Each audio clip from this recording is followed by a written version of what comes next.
नमस्कार all of you. मैं doctor A K. Gund, BMS anorectal ortho and panchakarma specialist. मैं आप लोगों के सामने आज कुछ विषय पे बात करने जा रहा हूँ, जानकारी देने जा रहा हूँ, जिससे जैसे आयुर्वेद के अनुसार आयुर्वेद से हमारे शरीर 3 दोष से चलती है। इसको दोष कहिए, अगर ये प्रकोपित हो जाएंगे दोष हैं। अगर प्रकोपित अवस्था साम्य अवस्था में रहेंगे तो ये शरीर को पोषण का काम करते हैं। तो ये हमारे शरीर में वात, पित्त, कफ, ये 3 दोष होते हैं और ये साम्य अवस्था में रहने पे शरीर का पोषण करते हैं। और इनकी स्थिति अगर बिगड़ जाती है, असाम्य अवस्था में आ जाती है, ये शरीर को नुकसान पहुंचाते हैं। तो इन्हीं को बैलेंस करके आयुर्वेद में और इसका इलाज किया जाता है, जिससे शरीर स्वस्थ रहती है। तो पहले नंबर पे आता है वात के गुण तथा उसकी शांति के उपाय। जैसे शरीर में किसी का वात बढ़ गया है तो वो रुक्ष हो जाएगी शरीर, और शीतल ठंडा लगेगा, लघु हल्की शरीर होगी वात वाले की, सूक्ष्म होगा मतलब पतला उतला होगा, और जल्दी जल्दी इधर उधर चलता रहेगा। विशद माने एकदम रूखा सूखा होगा, खर होगा, एकदम कर्कश है। ये वायु के गुण है, मतलब हवा के जितने गुण हैं। जैसे सुखाती है हवा, चलेगी तो आदमी शरीर शुद्धि से, देखिए पश्चिम दिशा की जब हवा चलती है तो पूरा शरीर सूख जाती है, क्योंकि जंगल प्रदेश राजस्थान से आती है तो पूरे शरीर को सुखा देती है, तो शरीर सूख जाती है। और सूखने से क्या होता है कि अनेक प्रकार के रोग होते हैं। जैसे वात की अगर वृद्धि हो गई तो 80 प्रकार के रोग शरीर में हो जाते हैं। और इन रोगों को शांति के लिए वात को शमन करने की आवश्यकता होती है। इसके विपरीत गुण वाले द्रव्यों को वात शांत की जाती है। जैसे वात से जो विपरीत गुण है, स्निग्ध है, तेल है, ये सब यूज करने से वात शांत हो जाता है, तो उससे तो वात को बराबर कर सकते हैं। और दूसरे नंबर पे आता है पित्त के गुण तथा उसकी शांति के उपाय। पित्त ऐसा है जैसे शरीर में स्थित स्निग्ध उत्सुकता पैदा करती है। पित्त अगर शरीर में पित्त वाला आदमी होता है, उसको शरीर में गर्मी ज़्यादा लगेगी, शरीर लाल होगी, उसको फोड़े फुंसी और पित्त की बीमारी ज़्यादा होगी। पित्त मतलब रक्त की बीमारी ज़्यादा होगी, और तीक्ष्णता होगी उसके शरीर में, द्रवता होगा, अम्ल ज़्यादा होगा शरीर में, सरता, कटुता होगा, शरीर कटु होगी। और ये पित्त के गुण, यानी कि उसका पित्त वाले का शरीर तमतमाया हुआ, चेहरा लाल होगा और हरदम गुस्से वाला होगा, उसको गर्मी हरदम महसूस होगी, उत्सुकता शरीर में तेज होगा, तो गर्मी ज़्यादा होगी, झगड़ा झंझट ज़्यादा करेगा, बात बात पे गुस्सा आ जाएगा, और पसीना आएंगे उसको, कोई भी चीज़ खाएगा तो पसीना आएगा, तो ये समझे कि पित्त वाला आदमी है। और शरीर पूरा चेहरा लाल रहेगा, बार बार चेहरा लाल होता रहेगा, शरीर लाल रहेंगे उसकी। तो अब इसको शांत करने के लिए, पित्त को ठंडा करने के लिए, इसके विपरीत गुण वाले द्रव्यों का से पित्त की शांति होती है। विपरीत वाले गुण जैसे ज़्यादा तेल मसाला चीज़ न खाएं तो उनसे पित्त शांत होगी। और कफ वाले चीज़ जैसे दूध दही का सेवन करें तो पित्त शांत रहेगी। और तीसरे नंबर पे पित्त से भी रोग होते हैं। पित्त का बढ़ जाने से अनेक प्रकार के रोग, स्किन डिजीजें, ये सब बीमारियां होती हैं। और त्वचा में समस्याएं, ब्लड की सारी समस्याएं पित्त की गड़बड़ी से होती हैं। तो पित्त को मेंटेन करने की ज़रूरत है, जिससे पित्त की बीमारियां शांत हो जाएंगी।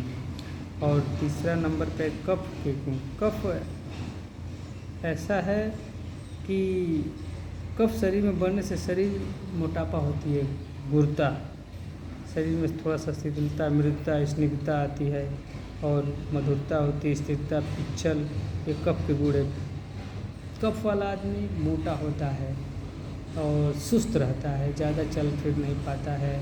संतान की जैसे उसको संतान भी उसके अधिक होते हैं, लेकिन कभी कभी कारणों से उसके जैसे ओबेसिटी ज़्यादा बढ़ जाती है तो उनको कंसेप्शन करने में भी, यानी कि संतान उत्पन्न करने में भी दिक्कत होती है।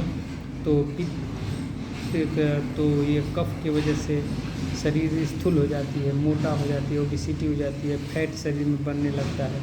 इसलिए कफ के विपरीत गुण वाले द्रव्यों से कफ की शांति होती है। तो आप जैसे जो जिनकी शरीर स्थूल है, शरीर में मोटापा है, तो वो स्निग्ध चीज़ें का प्रयोग कम करें, जैसे तेल, घी, दही, दूध, मक्खन, मीट, ये सब चीज़ें कम करें। और वात बढ़ाने वाली चीज़ें जैसे रूखा सूखा भोजन करें, जिससे आपका कफ कम हो जाएगा।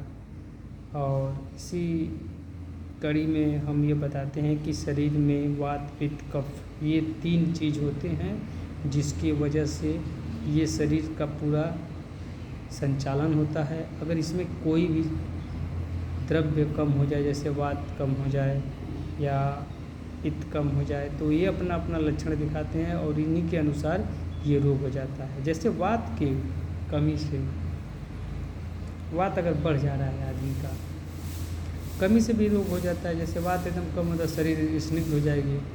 अगर वात बढ़ता है, वात का प्रकोप होता है, तो आपको किडनी की समस्या ज़्यादा होगी, ज्वाइंट की समस्या होगी और शरीर सूखेगा, बाल झड़ेंगे, बाल असमय बाल झड़ने लगेंगे, कम होने लगेंगे।